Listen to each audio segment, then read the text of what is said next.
네, 장성택 처형 이후 김정은 제1위원장이 이끄는 북한이 어떤 길을 가게 될지 국제사회 관심이 모아지고 있습니다. 김정은 체제가 앞으로 순항을 할지 아니면 예상치 못한 급변 사태에 직면을 할지 다양한 분석이 좀 나오고 있는데요. 전문가들과 함께 자세한 이야기 나눠보겠습니다. 동국대 김용현 교수, 또 북한전략센터 강철한 대표가 현재 나와 계십니다. 안녕하십니까? 안녕하십니까?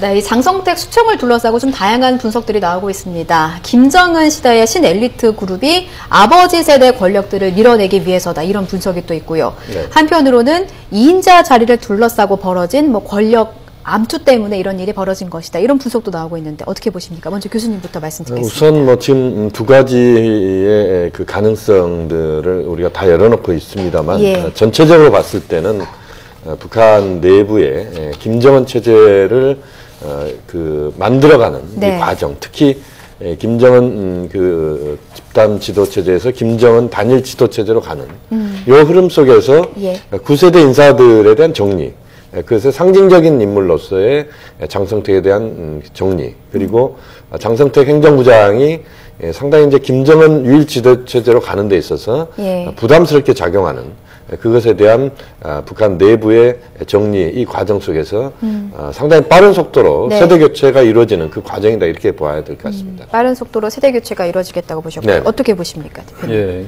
그 김정은 시대 이전에 네. 그 김정일 정권은 이제 아주 강력한 이제 유일 체제로 그 형성을 했었는데, 그 김정일이 죽고 나서 이제 그 자리에 김정은이 앉았지만 예. 어쨌든 이제 그 김정은 그 위원장이 그 경험도 부족하고 아직 이제 그 국정 정반을 이끌어 나갈 수 있는 능력이 안 되기 때문에 예.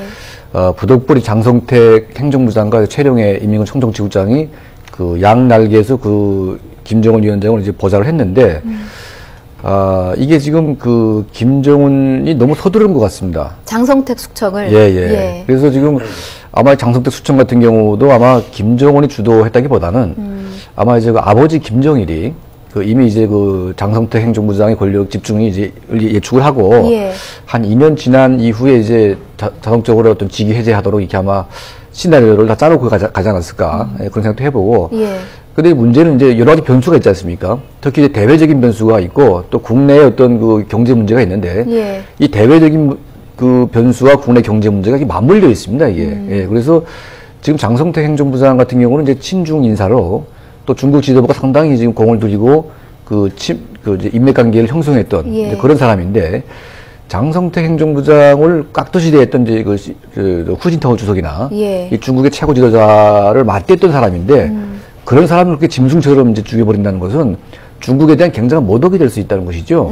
예, 그래서 이 북중 관계가 이제 뒤틀리기 시작하면 이 북한 내부의 경제 문제가 또 흔들리기 시작하고, 예. 그러면 이제 김정은의 후기 구도가 뿌리째 흔들릴 수 있는 이제 그런 위기에 직면할 수 있다는 것이죠. 예. 예, 그래서 이 숙청을 너무 이제 과하게 서두르다 보니까 오히려 이제 김정은 정권이 상당히 역풍을 맞고 예, 후계 구도 자체가 지금 좀 흔들릴 수 있는 이제 그런 위험이 있는 것 같습니다. 예, 일각에서는 최룡해 총정치국장이 2인자의 자리를 좀 확고히 하기 위해서 숙청을 주도했다, 김정은은 사실 힘이 없다, 이런 얘기도 나오고 있는데요. 동의하십니까, 그러면? 사실 그 최룡해는 이제 직책으로 보면 예. 그 장성택보다는 높죠. 예, 인민군 이제 뭐 총정치국장인데다가 그 노동당 정치국 상무위원이고 예. 또 국방위원회 부위원장, 그러니까 장성택보다 출발부터 이제 높이 올라갔었고 예. 사실상 2인자로 이제 등록이 됐지만 북한 이제 엘리트들이 보는 눈은 그 최룡해보다는 장성택을 훨씬 높이 보는 것이죠.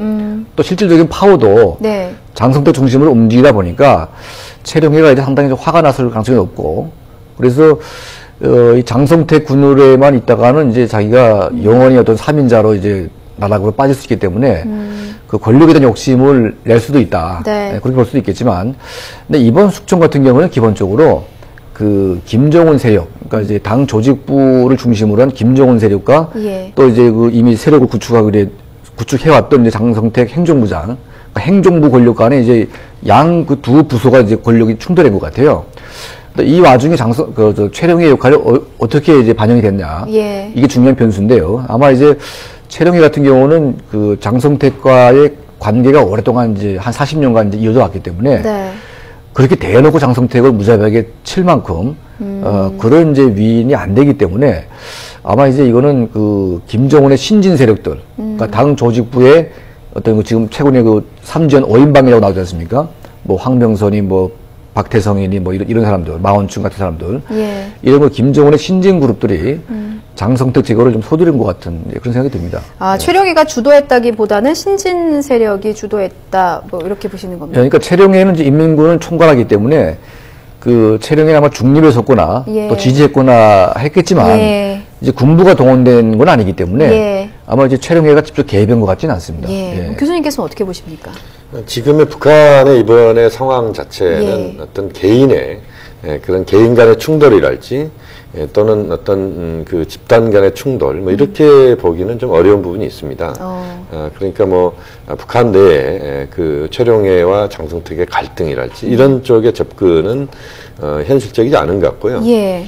오히려 이제 그 김정은 체제를 앞으로 끌고 갈 수 있는 주요한 인물들이 지금 부상하는 이런 과정에서 최룡해나 지금 김원홍 그 국가안전보위부장 같은 경우가 일선에서 전면에서 나서 있는 상황이고 이제 그런 과정에서 구시대 인물들 그리고 특히 김정은 유일 지도 체제를 만들어가는 데 있어서 부담스럽거나 또는 거기에 적극적으로 동조하지 않는 그런 인물들을 정리하고 그러면서 김정은 체제를 빨리 그 유일 지도 체제, 직할 통치 체제로 만들자 이런 흐름들이 이번에 장성택 처형으로 연결됐다. 뭐 그렇게 본다면 개인적인 어떤 차원에서의 권력 갈등이랄지 이런 측면보다는 전반적인 흐름 자체가 김정은 시대를 여는 데 있어서 그런 빠른 속도로 열자라고 하는 그 과정에서의 장성택의 희생이다 이렇게 볼 수 있겠습니다. 예, 김정은 시대를 열기 위한 네, 선택이었다.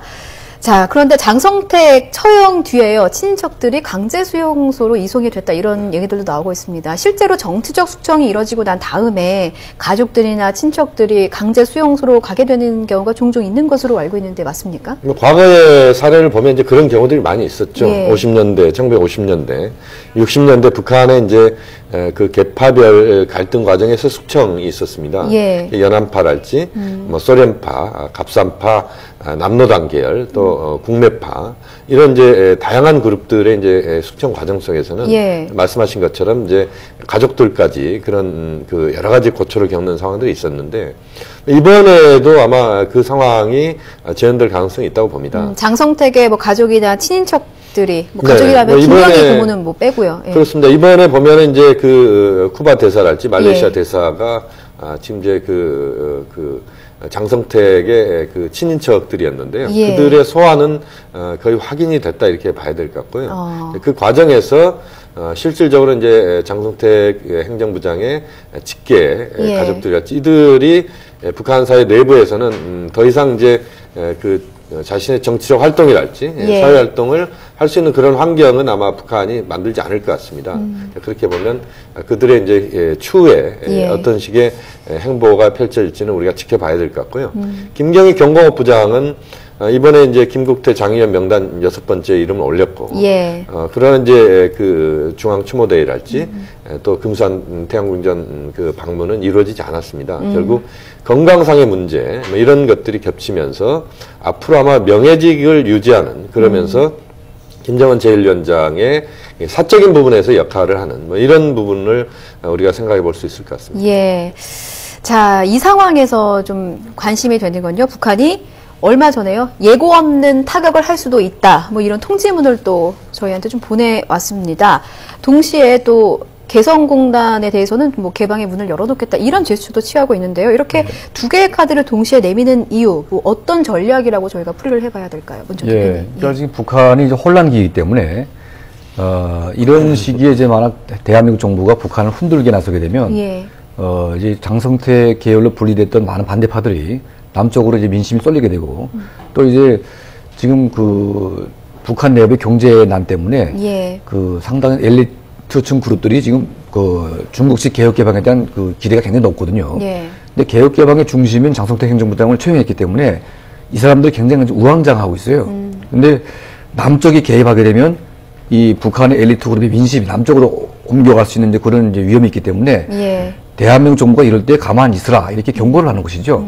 예, 그러니까 이런 그 뭐 대남 협박이라는 것은 진짜 뭐 대한민국을 공격하겠다는 것이 아니라 북한 내부의 어떤 불안정성 때문에 그 대한민국의 개입을 차단하기 위한 이제 그런 차원에서 아마 이제 그 협박을 하는 것 같습니다. 예, 그렇군요.